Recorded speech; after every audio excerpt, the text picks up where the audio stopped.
आज हम बात करेंगे सनातन धर्म की।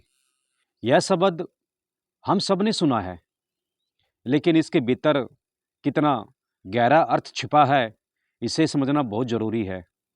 जब हम कहते हैं सनातन, तो इसका अर्थ है शाश्वत, अनादि और अनंत। ऐसा कुछ जिसका कोई आरंभ नहीं और जिसका कोई अंत नहीं। जैसे सूर्य का प्रकाश, जैसे जल की शीतलता, जैसे वायु की जीवनदायिनी शक्ति, ये सब सनातन है।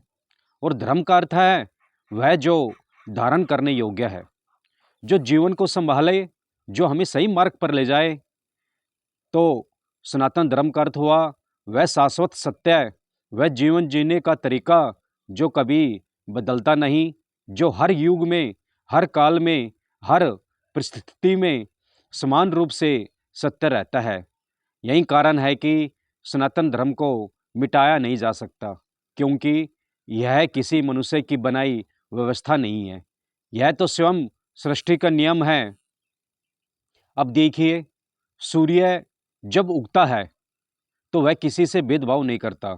वह यह नहीं पूछता कि यह हिंदू है, मुसलमान है, यह ईसाई है या कोई और। उसका प्रकाश सबको समान रूप से मिलता है। जल जब प्यास बुझाता है तो यह नहीं पूछता कि वह किस जाति का है। वायु जब जीवन देती है तो वह भेद नहीं करती। यह जो प्राकृतिक नियम है, यही तो सनातन धर्म है। हमारे ऋषियों ने कहा था कि धर्म केवल पूजा पाठ का नाम नहीं, धर्म केवल किसी मंदिर, मस्जिद या गिरजाघर तक सीमित नहीं। धर्म का अर्थ है सत्य बोलना, अहिंसा का पालन करना, करुणा और दया रखना, आत्मा और परमात्मा के संबंध को पहचानना। यही धर्म है। भगवान श्री कृष्ण ने गीता में कहा था, जब जब धर्म की हानि होती है, जब लोग धर्म में फंस जाते हैं, तब तब परमात्मा स्वयं अवतरित होते हैं। यह वचन किसी धर्म संप्रदाय के लिए नहीं था, बल्कि संपूर्ण मानवता के लिए था, क्योंकि सत्य हर युग में एक ही होता है। सनातन धर्म हमें यह भी सिखाता है कि इस सृष्टि की हर चीज़ पवित्र है। हमारे यहाँ नदियों को माता कहा गया, वृक्षों को देवता माना गया, गाय को माता का दर्जा मिला। क्यों? क्योंकि ऋषियों ने समझा कि अगर मनुष्य प्रकृति से जुड़ेगा तो उसका जीवन पवित्र बनेगा। यही कारण है कि सनातन धर्म केवल इंसानों तक सीमित नहीं, बल्कि पेड़ पौधों, नदियों, पर्वतों, पशु पक्षियों तक फैला हुआ है। हमारे जीवन को भी 4 उद्देश्यों में बांटा गया: धर्म, अर्थ, काम और मोक्ष।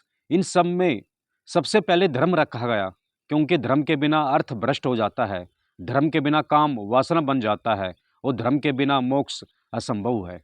धर्म ही नींव है, धर्म ही जीवन का आधार है। आज के समय में भी अगर हम देखें तो हर जगह लोग धर्म की बातें तो बहुत करते हैं, लेकिन धर्म का पालन कम करते हैं। पूजा पाठ, व्रत उपवास, यह सब करना गलत नहीं है, लेकिन अगर मनुष्य सत्य नहीं बोलता, अगर वह करुणा और दया से खाली है, अगर उसके भीतर अहंकार है, तो उसका पूजा पाठ अधूरा है। सनातन धर्म कहता है कि पूजा पाठ से पहले अपने आचरण को सुधारे। अब साधना की बात करते हैं। जब कोई साधक ध्यान में बैठता है और भीतर जागता है, तो उसे यह अनुभव होता है यह शरीर क्षण भंगुर है, लेकिन भीतर जो आत्मा है वह अमर है, वह शाश्वत है। जब ध्यान गहरा होता है तो साधक अनुभव करता है सब जीवों में एक ही ज्योति जल रही है। हम सब अलग अलग नहीं हैं, बल्कि एक ही चेतना के अंश हैं। यह अनुभव है सनातन धर्म का। यही अनुभव है सनातन धर्म का। इसलिए बुद्ध ने भी करुणा की बात कही, महावीर ने भी अहिंसा को सबसे बड़ा धर्म कहा, कबीर ने भी कहा साहिब तेरा एक ही दरबार, गुरु नानक ने भी सत्य और प्रेम को ही आधार माना। अलग अलग काल में अलग अलग महापुरुष आए, लेकिन सबने उसे सनातन सत्य को ही अलग अलग रूप में समझाया। आज हमें ज़रूरत है कि हम धर्म के नाम पर लड़ाई झगड़े न करें, मंदिर मस्जिद की बहस में न उलझे। अगर हर इंसान केवल इतना ठान ले कि मैं सत्य बोलूँगा, मैं किसी को दुख नहीं दूंगा, मैं सबको अपना मानूंगा, तो यही सनातन धर्म है। सनातन धर्म मिटने वाला नहीं है।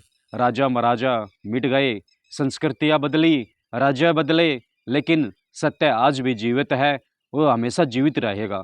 सनातन धर्म का सार यही है, सत्य, करुणा, प्रेम और आत्मा परमात्मा का मिलन। तो प्रिय आत्मा, हम सब अपने जीवन में इस सनातन धर्म को अपनाइए, पूजा पाठ करते रहे, लेकिन उसके साथ साथ अपने आचरण में सत्य और करुणा का उतारे। यही जीवन का सच्चा उद्देश्य है, यही सनातन धर्म का संदेश है।